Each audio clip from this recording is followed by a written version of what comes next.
Hello guys, welcome to i-tutor Academy. In this session, and we will start our unit 2 of MMPC 001. Okay, and in last sessions we discussed the unit 1, and today we will discuss unit 2, that is management and its evolution. So first of all we will see the objectives of this unit. After that we will expert of this evolution of management. In this chapter we will discuss evolution of management and foundations of management thought and the different perspective of management and the philosophy and approaches of management, the various ideas of management thinkers during their time, and the principles of scientific management and the contribution of behavioral science to management and the contingency approach, system approach, decision theory approach, and perspective approaches to the management. These are the basic objectives we will discuss in this unit. Okay, and in this unit, first of all, we will discuss the introduction part, and after that we will just go through the perspective of management. And in this second unit, basically discuss the perspectives of management. Okay, and let's see what is these perspectives in management. And the evolution of management roots back to the contribution of various schools of management thoughts. Okay, which emphasize certain philosophies and approaches as best of managing the organization, and they are referred to as approaches or theories. Basically in this chapter deals with the theories and approaches of the management area. Okay, and provides various perspective of management. It discusses various theories and approaches in the field of management. So first of all we will see what is perspective of management.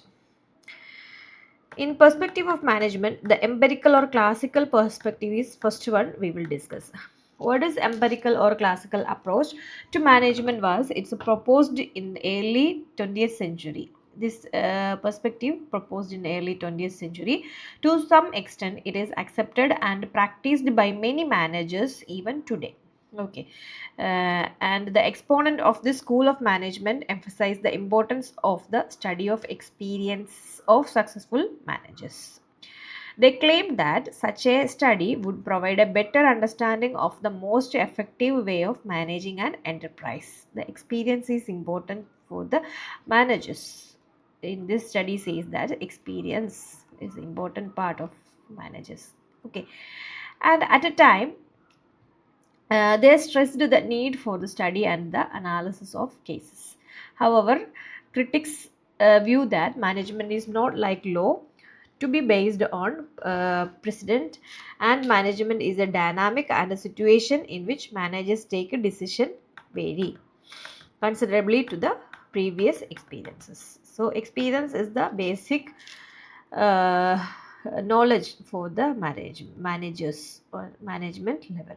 Okay, three separate branches of the classical approaches are evident: scientific management, administrative theory, and bureaucracy. We will discuss further.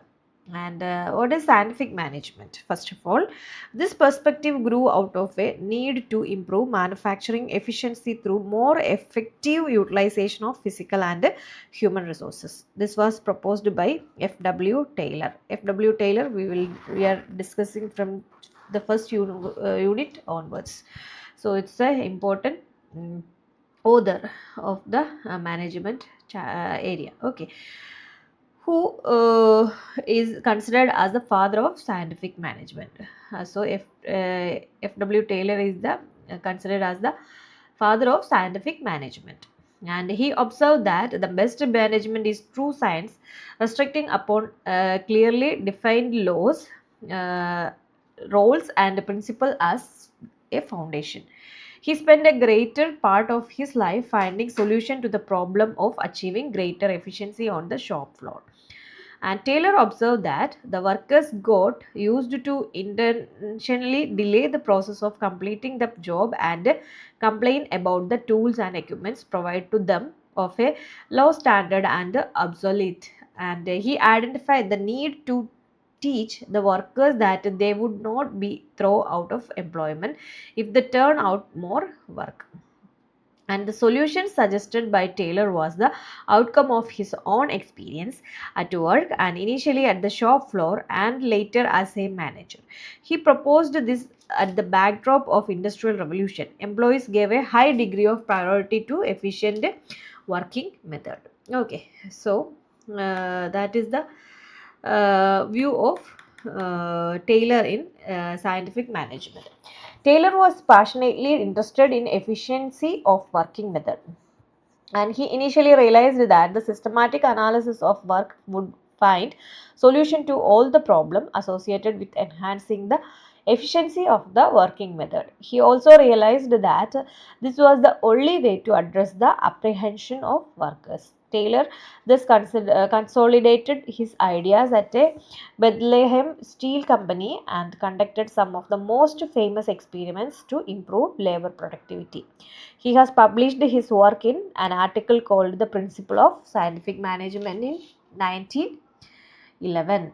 Okay, and he was the first person to recognize and emphasize the need of for adapting a scientific approach to the task of an enterprise.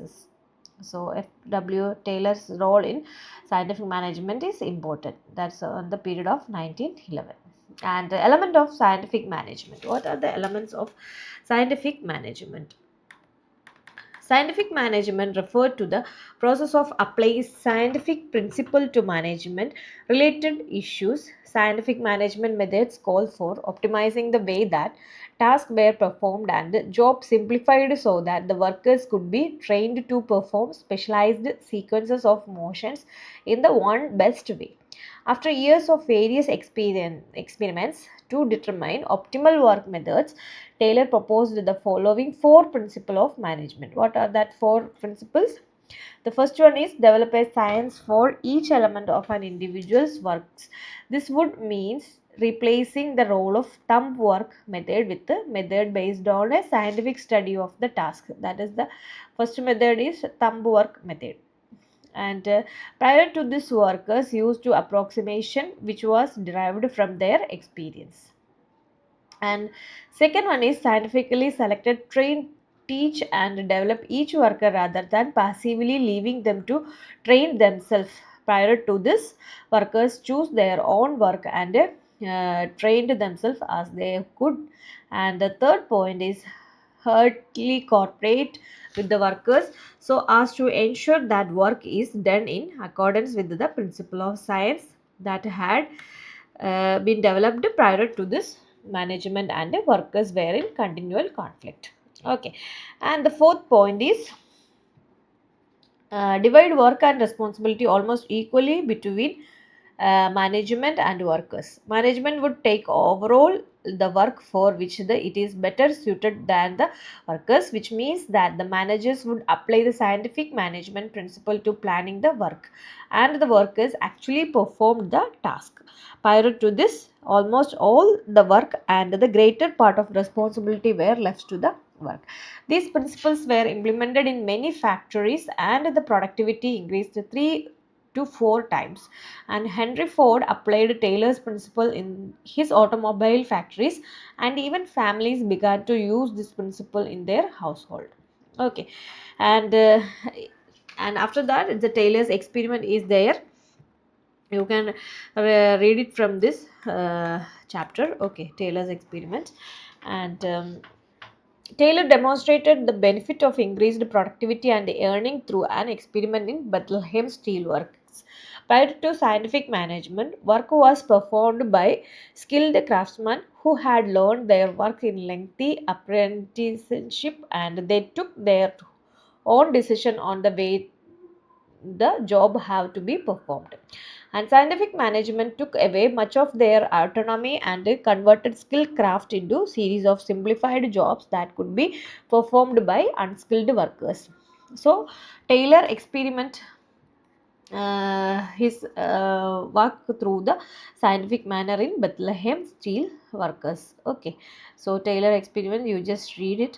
And Soldering. What is soldering? His work in steel industry made him observe phenomena of workers purposely operating well below their capacity. That is soldering. He attributed this is the following reason. The most universally held brief among workers that if the he become the productive, fewer them would need it, thus eliminating some of the jobs. Okay, and non-incentives wage system encourage lower productivity, and there were incentives that were paid as part of the wage, and hence all the employees received the same pay irrespective of the volume of work produced by them.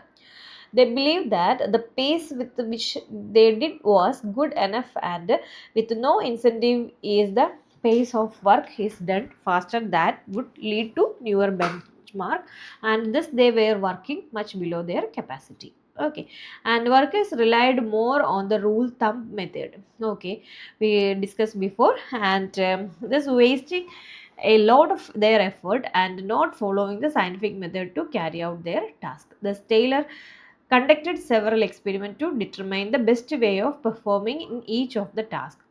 Okay, some of the experiments are, one is a time study. Okay, so these are the Taylor's experience, and in time study itself there is a pig iron experiment, and science of shoveling. These are the experiments done by Taylor, and the bricklaying experiment, and what are the contribution of scientific management.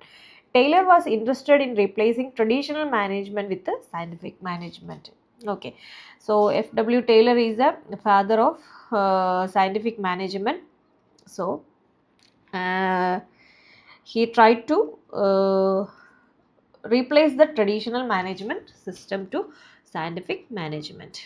Okay, and his contribution in terms of compensation reflected his foresight in improving productivity and reflect the thinking of the current time. His experiments aim at the scientific measures and of the job based on which the wage rates were to be determined.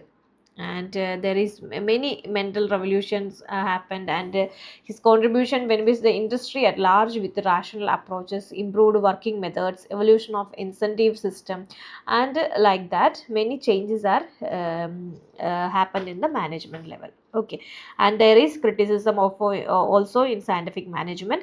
Scientific management focused on the stakeholders in the process of industrial management, hence it was criticized by the employers, workers, and leaders also. Okay, and some theories are there.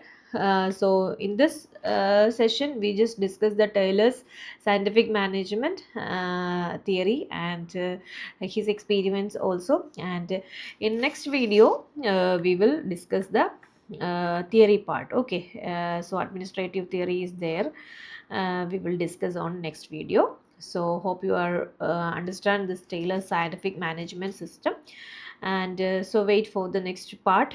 We will discuss the other theories one by one. Okay, that's for today's session. Thank you so much.